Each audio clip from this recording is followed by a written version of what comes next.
Hello and welcome back to my channel. This is, I guess it would be my third knitting podcast, but I'm making some changes. So I think this is going to be more of like a hobby making craft podcast more than it is like just knitting. I realized I'm a slower knitter. I didn't realize that. I knew that. I'm not like a super fast knitter. And I was pressuring myself to knit more than I personally like wanted to. And I ended up only knitting half of an item basically all of September. So I've decided that this is just going to be more of a hobbies, little hobby and chat, maybe a show and tell type of podcast series on YouTube here, because I have a lot of hobbies.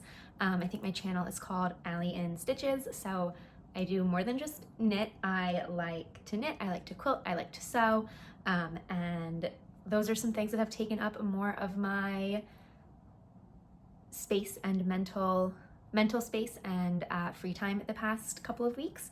So I think I'm just going to chat about my hobbies, maybe take you along on some of them, and yeah, whatever, just show whatever I've been working on the past week or two, every now and again. So that's what this is now. This is a hobbies channel, hobbies podcast. It's not solely knitting. I have this little notebook here, and I wrote down some October 2025 hobbies, I guess, or things, activities I would like to do. So I thought we would talk through them today, and talk a little bit about some of the things, the projects that are in progress, and then some that are kind of started or in the works, and then just some ideas as well. And I have a lot of hobbies. I like having a smorgasbord of hobbies, like a little buffet. So I am going to be talking about knitting, quilting, some wood related hobbies, baking, and then books and movies. But books and movies are more just going to be me like saying the names of them, maybe like a little description if I feel like it. I don't really have like deep, profound, insightful thoughts about books and movies that I read and watch. So there are plenty of other people out there who are more qualified and better at talking about those things than I am, but I enjoy them. I love to read and I love to watch movies, so I thought I would share those on here as well. So I think we'll just get started with my first hobby category, which is knitting. I have got my little knitting basket right here. I have two projects currently on my needles. One of the projects on my needles right now, I'm not even going to show. I'll talk about for 30 seconds. And that is my toffee sweater by Cozy Knits. I am knitting it up in a 50% merino, 50% cotton blend in like an undyed colorway. So it's cream, it's white. And I think I've mentioned before that has kind of stopped me from wanting to pick it up. And I have found that to be so true the past few weeks. I have been baking with chocolate and eating plums and blackberries and all of these things that stain, and I have just had no interest in picking it up. So I have made the decision to hibernate it for now. It's kind of in the top of my hibernation pile. So if I do feel like knitting on it, I can just grab it and work on it. In case I feel, on the rare chance that I do feel like knitting on it, I can just grab it and work on it. So that is all I'm gonna say about that. I haven't really made much progress. I think I've closed up the collar and I've started on the back. I have maybe, an inch of work on the back done. So really not that much to say about that. Although I do like the pattern, and I do want it as a finished object. I think I just have a really hard time picking it up. So that's all to say about that. Not too much else to say there. And then my second project, I'm also not going to talk too much about, although I will show and share a little bit more. And that is my honey scarf by, I think it's Wool Bird Knits, Brianna. I don't know her last name, so I'll put the info on the screen. And that is this beautiful triangle or triangular cabled scarf. You've seen it before. I think it's so lovely. And I am knitting mine in Gepard yarn, classic cashmere. It's 100% cashmere. I'm not sure of the colorway, so if I can find it or remember it, that info will also be on the screen. And the reason I'm not going to say too much about this is because I am making a project vlog of this pattern, because this is my first cabled and charted pattern, so I wanted to vlog it for myself. So more of my thoughts will be in that video whenever that comes out. But I am on the third chart. I just finished the second. I think I'm like 7 rows into the third chart. So I've made, I think, decent progress on it so far. I'm about a third of the way through, and I am obsessed with it. I think it is so beautiful. Cables are less intimidating than I thought they would be. I mean, of course, there was a learning curve and there's some, you know, little bumps along the way. Like I have a few mistakes in here, but it's going on my neck. It's not that big of a deal. So yeah, I'm just really, really pleased with how it is turning out. And every time I look at it, I'm amazed that I have made this. I think it's a different type of amazement, like making a sweater, or even like your first project, like a hat or something you can wear is amazing. But making cables, like making, to me, slightly more intricate texture through knitting with my hands is really, really cool. So I love it, and it's got me excited to hopefully knit a full cable sweater. I don't know if I'm like a cable knit sweater girl, but I think like maybe a sweater with some cable detail might be in my near future, so we shall see. But yeah, I'm loving this so far. A few learning curves, a few mistakes, but it doesn't matter to me. It doesn't bother me at all. And I think I should have this finished within the next week and a half to 2 weeks. I did my math earlier. I think I have 20 some hours of travel, like train and car travel over the next like week and a half. I have a 2-hour train and then an 1.5-hour car ride one way and the same back. So what is that for? I don't know. I'm not gonna do the math with you. It's about 20 hours of travel, I think, cars and trains. So a lot of sitting and knitting time. So I think this will be finished on those journeys. So hopefully it'll be finished soon and I can wear it like as it cools off here in New York for the fall and winter. So I'm very, very pleased with this and would highly recommend this pattern. If you've never done cables or worked a charted pattern before, I think this is an excellent one to learn on. The only thing I will say is the pattern from what I remember, didn't explain how to read a chart. It just gave you the chart. So I had to learn that on my own through research.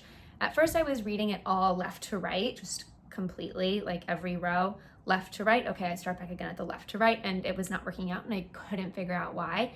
And then I either read or realized I go left to right, up, right to left, up, left to right, up, right to left, up. So like a zigzag kind of. I don't know if that's how all charted patterns are, but I think that's how this one is. That's how I'm getting this. So, and it looks like the pattern, or the sample. So yeah, I would really recommend this one, the honey scarf. So that is all I'm gonna say on that. I feel like I rambled a bit too much about this guy, but keep an eye out for a project vlog in the next like month or so. I feel like I've talked about it 20 times and I'm like, watch it, it's gonna be next week. No, but keep an eye out. Hopefully that'll be soon.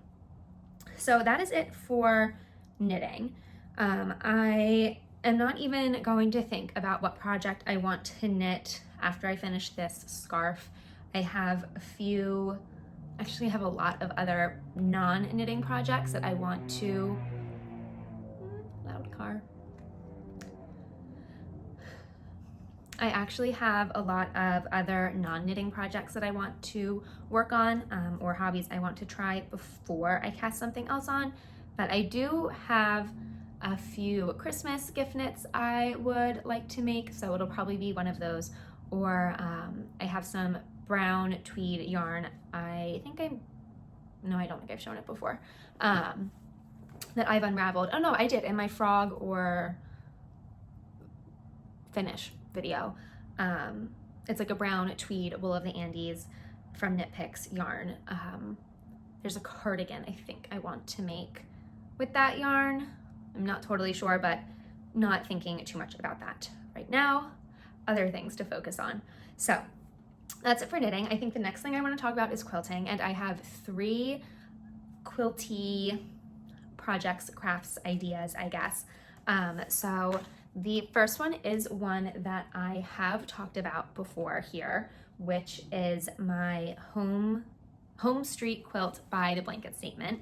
I almost called it the Blanket Statement quilt. I couldn't remember. I'm not going to unravel it or unfold it right now, because well, I really do need to refold it, but I'll put a picture of it up. But it's this quilt, it's these colors, and they're very like fall colors, really beautiful. And I have the top finished. That I think is how it's been since I last showed it on here, but I did decide on the fabric for the backing and binding. So I ordered that, and that is this green fabric here. I wasn't sure if I wanted to do something patterned or a solid fabric, but I just decided a solid would be easiest. And there's not a ton of green in this, but I really like this green, and I feel like it complements the other colors really well. And the green is a Kona moss. So I ordered a ton of that so I can make or attach the backing and use it for the binding. And then I also ordered the batting, and I will be hand quilting this, just like a running straight stitch up and down the length of it. I'll probably do, as you can see, like there's these squares. I'll probably do like 4 stitches kind of per 4 stitches for, why are my words not working? Per every column of squares like this, blocks will have 4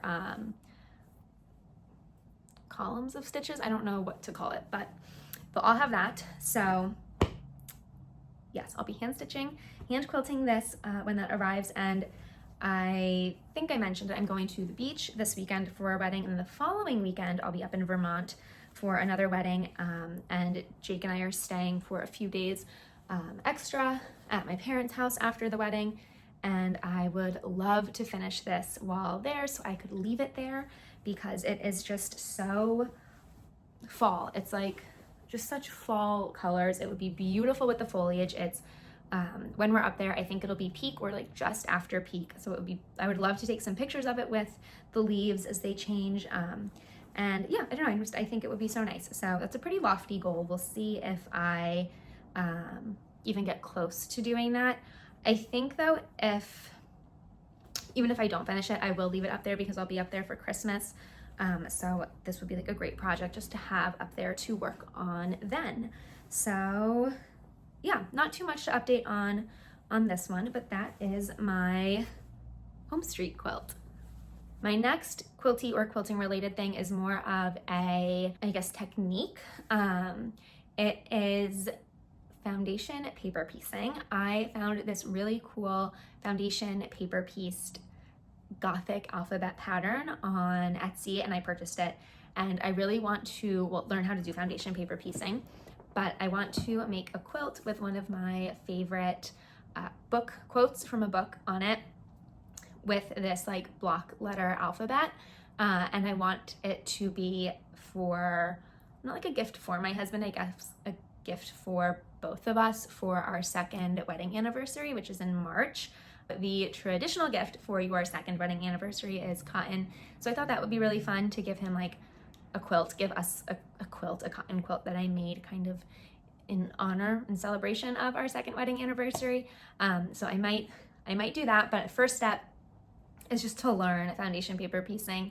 I've never done it before. I bought like special paper that I guess is like easier to rip out, and like you can sew over it, you can print on it, sew on it, and then like rip it for the paper piecing, and it's like easier than computer paper, but not as delicate as some of the other papers.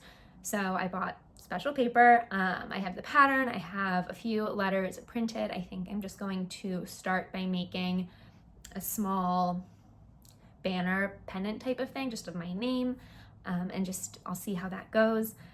Maybe I would turn it into a pillow.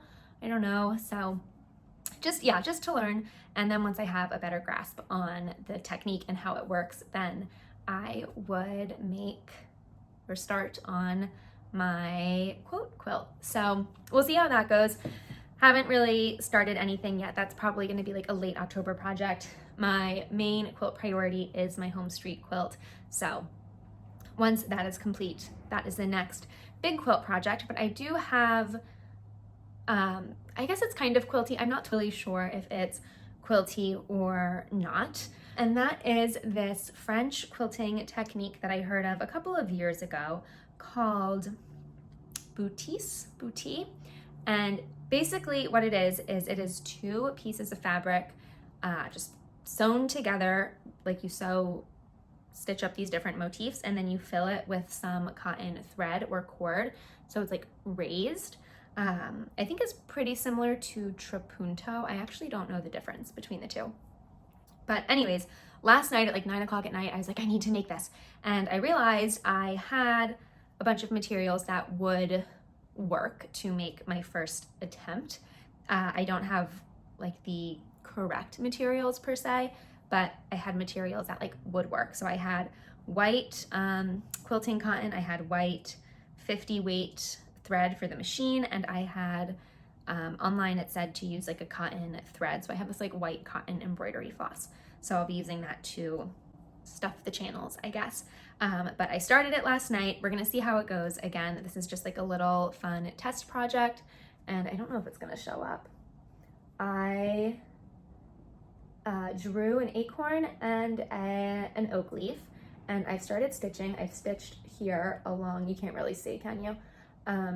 The little cap of the acorn and the little twig, the little branch, I've kind of stitched those. I have the rest to stitch, and then once it's all stitched up, I will stuff them with this. I also have some polyfill. I was thinking, I don't know if that's like kosher, to use for the like larger areas, or I have white, like this white half acrylic, half cotton yarn that like I have no use for. So maybe I would use that to stuff as well. Not totally sure, I have to do my research. But I'm just doing that just to see how this goes, because I would love to make a few little like lavender sachets with little boutique kind of motifs quilting on them, like to put in a linen closet or filled with cedar for a sweater drawer and to gift those at Christmas. I would love, and I need a little needle book. I have so many needles. My sewing kit is, you can't like stick your finger in my sewing kit without getting pricked by 400 needles. So I would love to make a needle book, and I've seen on Pinterest some really beautiful bouties or trapunto needle books that I think are so beautiful. And I've just been really drawn to how interesting this technique is and looks, and I think it's really beautiful. So it's something I'm excited to try. I don't think it'll become like a big hobby for me. I think it'll just be like a little here and there type of activity, but I do like how small this is. This is very much like I can really fold it down and just pop it in my bag. So I don't know, maybe I'll be making 400 boutique lavender sachets for the holidays, and that's what everyone will get. Who knows? We shall see. But excited to be doing this. This is something that has kind of been on my wish list for a while. So yeah, the sun is setting, and I think it's gonna go dark in here real quick. So I'm just going to adjust the lighting quickly. Okay, I put on some more lights, so hopefully that is a little bit better, and it's not as dark. It was getting a little too dark. So what was I doing? I just finished talking about my little boutique, I think, right? Is that how I even say it? Bouties? This little guy? I don't know. So I think that's it for stitchy hobbies that I have to talk about. I'm just gonna look at my book quickly. Yes, that is it for stitchy hobbies. I have 3 more hands-on hobbies or activities that I want to try, and I'll start with the first one. 2 of them are wood related and one is baking related. So I'll start with the first, which is spoon carving. I carved, where is it? I brought it out here. Here it is. I carved this spoon. Oh, is it gonna focus? There we go. I carved this spoon in May and I'm obsessed with it. I use it every single day and I love it. And it makes me so happy. I feel so much joy from using it. And it's one of those things that like, I'm just amazed that I made this with my hands. I mean, it wasn't from like a log, it was from a blank like this, but I still made that. So I am feeling in the mood to carve another. I have a bag of maybe 7 or 8 more spoon blanks. I have a bunch that are like this, like that are pretty similar to the one that I carved, like very similar. And then I have 2 that are kind of like this, and I'm not totally sure what this would be, but I was thinking maybe it could be a rice paddle. We eat a decent amount of rice, especially in the winter time. I'm always making like rice, it's comforting and cozy. So a rice paddle could be fun to have. I don't know if it's like a necessity, but it could be something fun to carve. So maybe that, not totally sure, but I really loved carving this spoon. I want to carve something else. Yeah, I like the idea of having a bunch of like hand carved things in my kitchen. I have a handful of hand thrown mugs and bowls that I made when I used to take pottery classes. So I think having a bunch of handmade mugs and bowls and wooden spoons in my kitchen, it could be kind of fun. So that is one little wood hobby I would like to do again this October. So that is the first little wood hobby. And then the second wood hobby is one I am so excited for. I do not have the supplies. They arrive on Friday, and that is basket making. I ordered a basket making kit from Nebraska from this website called basketweaving.com. And I think it comes with everything I need to make my own basket. So I am really excited for that. I think I love baskets. As you saw, keep my knitting in a basket. I would love to have a basket for if I get into this boutique stuff, or just like my needlepoint and like thread type of stuff basket. I don't know, I think baskets are so beautiful, so functional, so useful. And I'm just very excited to make one. It's something I never really thought I could make before, but I was scrolling online looking just for like craft DIY kits, and I found this basket weaving website, and I thought, oh my gosh, I could make my own basket. Like, okay, yes, I want to make my own basket. I want to learn. And it wasn't horribly expensive. I think it was $25 plus shipping, or including shipping, I don't remember. So yeah, if all goes well and I like it and like it turns out okay, I don't have high hopes that my first will be fantastic, but if it's enjoyable and I like get pleasure from making it and the final product is functional to whatever extent that it can be, then I think I would probably order another kit from this website and make like as many as I could until I feel confident enough to just buy supplies and make my own designs. But again, that is like so far down the road. I feel like sometimes I like get these big ideas in my head and it's like I was this boutique. I was like, oh, I'm gonna make a boutique quilt. And I'm like, no, like come back down to earth. So starting with one basket, we'll see how it goes. I'll work my way up to my own designs if it's something I enjoy. But yeah, I'm excited for that to get here. And I think that will also, I'll do a project vlog for that because that's something, I don't know, I didn't know I could buy a kit. So that's kind of fun. So I'll do a little project vlog and review of that when it gets here and I've made it. So, okay, yay, basket making. And yeah, so I'm very excited. And then I will quickly talk about my last hands-on project or hobby, which I'm actually going to be working on tonight. And that is sourdough bread making. This is Felicity. She is my starter. I started her, oh, Felicity, your rubber band. I started her on September 22nd, and I've made one loaf with her and like half a dozen bagels, like sourdough discard bagels. And I am tonight going to start 4 loaves of bread with her, maybe 3. I'm not sure how many I'll get. So that's why she's kind of like super full, and she's just come off from peak. As you can see, like she peaked up there. So I need to bake with her soon. But yeah, I've loved baking so far. Everything has turned out great. My sourdough bread, my first loaf, I was shocked at how it turned out. I did not think it would be good at all, just based on how the loaf looked when I had to score it and put it in the Dutch oven. It was like kind of flat and like depressing looking. I just did not think it was gonna rise. I was like, there's no way this is going to puff up and turn into a loaf of bread.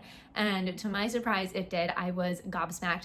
I could not believe that it turned into not only like a loaf of bread, but when I cut it open, it was pretty inside. It like looked like a real loaf of bread, and it tasted like a real loaf of bread. And like I was just amazed that I was able to do that. So now here I am, 1 successful loaf and 6 successful bagels, thinking I can make like 3 or 4 loaves of bread. So I'm gonna do that tonight. I'm gonna make 2 plain loaves, and then I think I'm gonna do one with a mix-in. I saw someone online say if you grate cold butter into your sourdough right before you do the last like few folds before putting it in the oven, it turns into like a croissant. So I think I wanna try that with one of them. And then on Thursday morning, I'm going to make some discard bagels to bring to the beach with us, because we're staying in a house with my family. And I would like to have some bagels and bread for breakfast and lunch before we go to the wedding. So yeah, that's Felicity. She is amazing. So sourdough baking is my last hands-on activity, and in October, after I make these loaves and these bagels, I want to make cinnamon buns with her. I think I'd also like to try discard pancakes. She was gonna come to the beach, and she's coming to Vermont with me so I can feed her, keep an eye on her. I do not trust her to live in my fridge on her own for a few days. So when we're in Vermont, maybe we'll do some discard pancakes one morning. That could be delish with some maple syrup, and maybe I'll do cinnamon buns while we're up there too, since we'll be there for a few extra days. So that is Felicity. That is my sourdough starter. And yeah, I'm just very pleased with how this is going. So yay to that. And if my loaves and bagels turn out okay, you'll hear about them in my next video. And if not, you'll hear about them too. So I think that is everything for like my hands-on hobbies. And then I have 2 final hobbies that are more like media hobbies, I guess, which are reading and movie watching. I'm not gonna go too in depth into either of those because like I think, as I said at the beginning, I don't have anything like profound or interesting to add when it comes to talking about movies and books. I enjoy books and I enjoy movies. I love to read, I love to watch movies, but there are so many people who talk about books and movies so well that your time is better spent on them. But nonetheless, I'm going to share what I want to read or am reading over the next couple of weeks. And then I'm also going to share the movies that I am watching this month that are kind of on my October to watch list. So I'll start with books.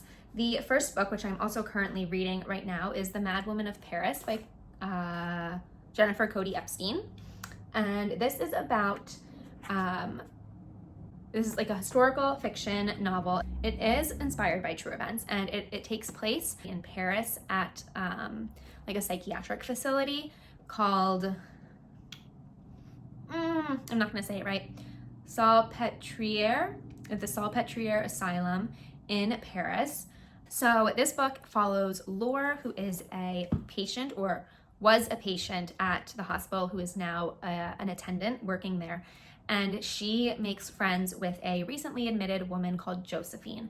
And when Josephine was admitted, she had a bunch of like bruises and scars all over her, but she wouldn't say where she got them from. And the police found her on top of a bridge, but she wouldn't say what she was doing up there. So there's some like mystery surrounding her. So Lore becomes friends with Josephine. And then it seems like as Josephine's memory returns, there's some mystery there that Lore kind of gets tangled up in. And yeah, it's kind of like a mystery. Who is Josephine? Is she who she says she is? Is she, as it says, is Josephine a mad woman or a murderer? So I am about 100 pages into this right now. What are my thoughts on this? It's fine so far. I feel like not too much has happened. Lore and Josephine at 100 pages in have basically had their second interaction ever. The first was maybe around like 30 or 40 pages. So it's been a lot of backstory getting here, and not too much has happened. I am okay with that. However, this book is only about 300 pages long. So I don't know, I guess there's a lot more to happen in those next 200 pages. So I just wonder how necessary all of these first 100 pages were. There was a lot of development with this character called Rosalie, who I'm just not sure how important she's going to be throughout the rest of the book. So we'll see, not totally sure. It's not a book that I'm like super excited to pick up at night, but once I'm into it and reading, like I am enjoying reading it. So yeah, we'll see. And I am just starting to get to a point where I'm like, okay, this is like getting a bit more interesting. Like Lore and Josephine are becoming friends. Josephine has requested Lore to be with her and to kind of like stay with her. So it's starting to get like to what the back of the book is saying is going to happen. So I'm excited for Josephine's memory to return and to learn more about her. But yeah, I think I'll have this one finished by the next time I make a video. So I'll give my nice 30-second review of it, whether I liked it or not, and like a quick thought or two. But I haven't seen anyone talk about this book online. I picked it up in Barnes & Noble in July maybe. But yeah, I love historical fiction. I love Paris. I love like Gothic literature, turn of the century type of stuff. So this seemed like right up my alley. So giving it a shot, and it seemed like kind of spooky for October. Like, is she a murderer? There's a mystery. I don't know. So yeah, you'll hear my full review at some point. And kind of going along with this one is my next book, which I'm going to read right after I read this, which I know shockingly little about, but it is consistently recommended to me. I am always hearing only good things about it, and that is The Woman in White by Wilkie, is it Wilkie Collins? Not sure if that's how you say it. This book I know next to nothing about except for what is written on the back. But it seems right up my alley, and actually it seems like it would go, not like as a companion book obviously, but it seems like it'll be interesting to read after this one, because this book is written, or was written recently, but set in the late 1800s when this book was written and set. And this is also kind of like Gothic psychological thriller type of thing. Yeah, I'm excited to read it. I know nothing about it, so when I finish this one, this is waiting on my nightstand for me to pick up, and I'm hoping to finish this one around Halloween. Maybe like, it'd be so fun to like finish it, read the last like 50 or so pages on Halloween. That is The Woman in White. That is my second book for this month. And then my third book for this month, which kind of given where we're at right now in the month and the fact that I want to finish The Woman in White on Halloween, will probably be a November book, but we'll see. And that is, again, a book I hear a lot about, but know very little about other than what is said on the back. And I think I'm going to keep it that way before I read it. And that is The Secret History by Donna Tartt. In the back, I'll read it to you. Under the influence of a charismatic classics professor, a group of clever, eccentric misfits at a New England college discover a way of thought and life a world away from their banal contemporaries. But their search for the transcendent leads them down a dangerous path beyond human constructs of morality. Okay, sure. So I think it sounds good. I think a lot of people have recommended it to me. I really loved, is it If We Were Villains or When We Were Villains? I don't remember, but by M.L. Rio. And a lot of people have said if you've enjoyed that, you'll like The Secret History and vice versa. So I am excited to read this one as well. Again, going into it kind of blind, not knowing too much about it. But I think it would have been a good September book, but it also feels like fall vibes, and we just have not had fall vibes here that much. We've had like 3 days of fall feeling, and then it was like back to summer. So I want to read it when I'm like wearing a cozy sweater and like drinking tea at night in the dark when the sun is set. So yeah, probably November book, but those are my three books on my, well, currently reading, and then my 2 TBRs for October. Will I get through them all? Probably not, but again, this is just like hobby ideas. So in my next video, you'll find out how far I've gotten on any or all of them. Yeah. And then my last little hobby that I mentioned that I literally am not going to talk about in depth at all, I'm literally just gonna list movie names, is movies. So my husband and I probably watch in the fall and winter 2 to 5 movies a week. We watch a lot of movies. We have a projector at the foot of our bed, and right here, I wonder, can I turn my camera? I don't know if you can see that little like gray box right there. Ooh, yikes. Is our projector, and there's a screen at the foot of our bed, and oh my gosh, it has changed my life. I am watching so many more movies than I used to, because like you're cozy in bed watching a movie, like what's better on like a 120-inch projector screen? I have my own movie theater in my bed. It's fantastic. I would highly, highly recommend. But anyways, we probably watch like 3 or 4 movies at home a week in the fall and winter, and then mainly late October through January, I would say we go to the movie theater about once a week. Some in like February too, but I think the best movies for us tend to be in the fall, like October through December. So I have a list of movies. I don't have any movies that will be in theaters that I want to watch. I have all movies on streaming so that I can watch from my own movie theater. So I'm just gonna list them. Maybe I'll put the posters, the screen, the movie posters up. I don't know. But I actually did watch 2 of these already, and I'll list those at the end, and I'll maybe say a word about those. But the movies that I want to watch in October are Sorry Baby, The Chorus, The Woman in Black, Elizabeth, Walkabout, The Meetings of Anna, and Portrait of a Lady on Fire. And then the 2 movies that were on my list that I watched, was it last night and the night before, I think? Or 2 nights ago and the night before? I can't remember. I watched them literally this past weekend. They were Crimson Peak and Picnic at Hanging Rock, the like 1970s version, not the more recent version. And I really enjoyed both. I gave both of them 4 stars. Crimson Peak is kind of like a gothic horror, maybe like psychological thriller movie. It was a little bloodier than I was expecting it to be, but it wasn't like scary. And Jessica Chastain was incredible. She was absolutely fantastic in it. So I would really recommend Crimson Peak. It was free to stream on Amazon if you have Prime Video. Loved that. And then Picnic at Hanging Rock was also great. It is set in the early 1900s in Australia on Valentine's Day. And it is a group of girls from an all-girls school go have a picnic at this place called Hanging Rock, and 4 of them go missing.